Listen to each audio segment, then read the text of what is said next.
The size of your thumb, about that same amount of this RNA technology is enough to vaccinate the entire county of San Diego or the city of Los Angeles. And while any non-essential travel is being strongly discouraged, those flights are still taking off and flight attendants are happy to still have a job. As you can see behind me here at Broadway and 14th, that line of police officers remains. They are protecting the area around the police department headquarters. 2 LA County deputies were shot and a suspect is dead tonight after a confrontation in East LA. I'm sure a lot of people are wondering if their flights are on time this evening. So as we go over to the boards here, not looking too good because anything in yellow means that it's currently delayed. It's blanketing the area. It's blanketing us, as you can tell. Take a look at the roads. You can hardly make out Sunrise Highway. The man who was shot was rushed to the hospital. He went into surgery and is expected to survive his injuries. Realtors are using technology in more ways than one during the pandemic to help potential buyers find that perfect home.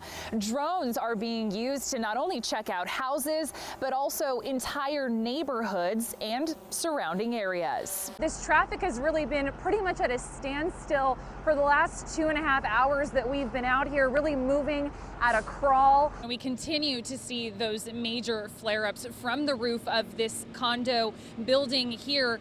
We're told it likely started in one unit. A pilot is dead this evening after a plane crash at the Fullerton Municipal Airport. That's in Orange County. Here's some video of a witness that drove by shortly after that plane went down. One person was killed when a car slammed into an ambulance that was at the scene of another crash in North County. We begin tonight at 6 with a vigil just getting underway for a security guard who was shot and killed outside a homeless shelter Saturday night. Health officials say more than 2,500 people have been hospitalized as a result of vaping.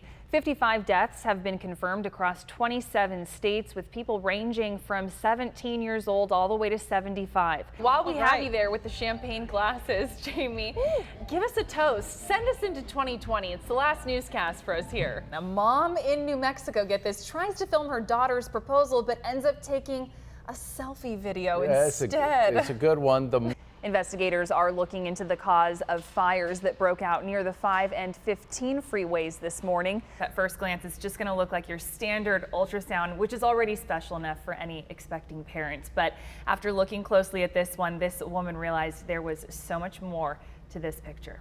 It's nice to look at, and it's a great story to tell. 5 months pregnant, Chantel Carrillo was just excited to finally see a profile shot of her baby girl on the way. And then I came home and just posted the original ultrasound picture on Facebook. But there was something particularly special about this ultrasound she didn't catch on to until others noticed. And everyone's like, look, it looks like someone's kissing your baby. Not just anyone, Carrillo's late father. I found a picture of my dad looking at my first daughter like the same way he was looking at the ultrasound, and it's like dead on. It has his nose, his little chubby cheeks, his little double chin, and my dad wore a hat like all the time, and it just has like the bill of his hat, and the lips are just like touching hers like so perfectly. Side by side, the resemblance is uncanny.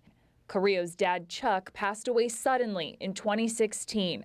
She was his only daughter, and her daughter his only granddaughter, until now. I think my dad would just be over the moon about it, so I feel like, he's including himself in this some way, somehow. He may not be here in person for this pregnancy, but Carrillo now has something tangible to feel like her father is never too far away. That's kind of like a kiss, like this one, it's gonna be okay, like just relax, I'm here. That's how it kind of feels to me. Validation, like he's got my back.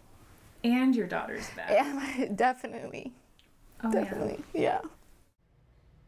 Now, Carrillo is due to have her baby girl in April, just a few days before her father's birthday. I know she's going to be hanging on to that ultrasound. Kathleen, you told me you still have all of your children. Yes, framed and on the wall. You can see what is left of that home here behind me. Thankfully, the residents were not home when this fire broke out. Unfortunately, they did have some pets that were lost in the fire. And as you mentioned today, they were gracious enough to allow us to join them as they returned here to the area for the first time. I'm so happy for everybody that they're okay and their houses are okay, but look at that. That's weird.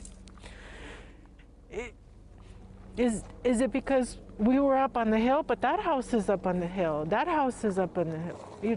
It's crazy. Annabelle and Dewey Bratcher are just trying to make sense of how the Valley Fire scorched their home and left others seemingly untouched. This is where we are, right here. And so you see there's two big doors, and then there was a big window above it. Their Hamul home now nearly unrecognizable. The Bratchers both left that home Saturday not knowing it would be the last time they'd ever see it standing, or their 5 cats, believed to be all lost in the fire. I was hoping that maybe, you know, one of the cats had maybe hidden somewhere, and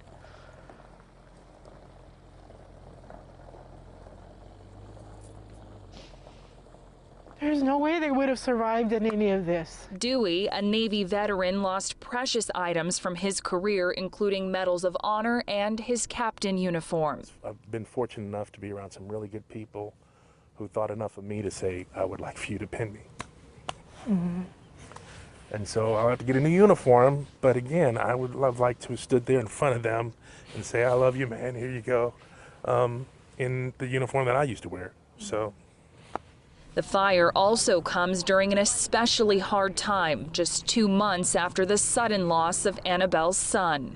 I was crying every day about my son, trying to come to terms with that, and I had finally gotten to the point where I wasn't crying every day. And then this happened, and so now I'm crying about this devastation. Look at this, look at this, look at this. I'm so thankful we're okay.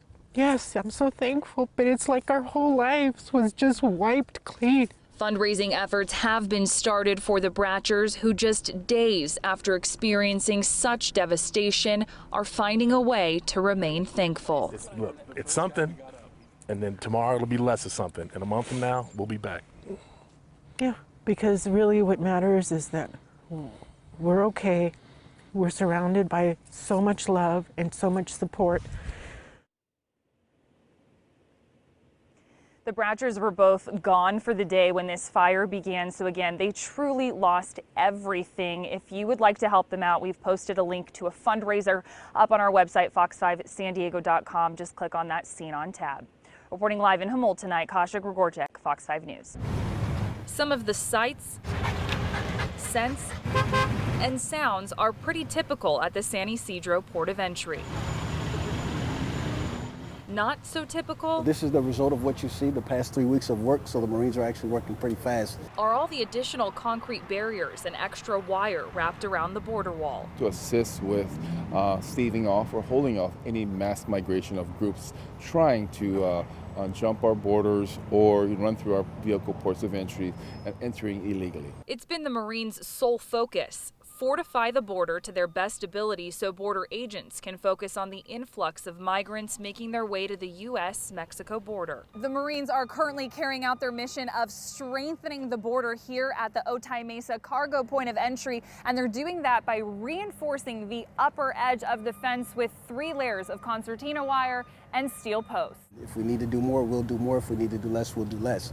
But every day there's an assessment done, and we'll continue to work that piece until told otherwise. Back at the San Ysidro Port of Entry, one of the busiest in the world, just got busier. The 26 lanes available for vehicles to cross have been reduced to 16 for the foreseeable future, and complete closures of the border are not out of the question, like we just saw Monday morning when all northbound lanes were shut down. We did have reports of groups massing together and potentially trying to run the port of entry through the vehicle lanes. But border authorities say all that work to heighten security has proven to be effective. With regards to our increased resources of officers in play, as well as military maneuvering and placing K-rails, jersey barrels, and concertina wires in place, they quickly went back to Mexico.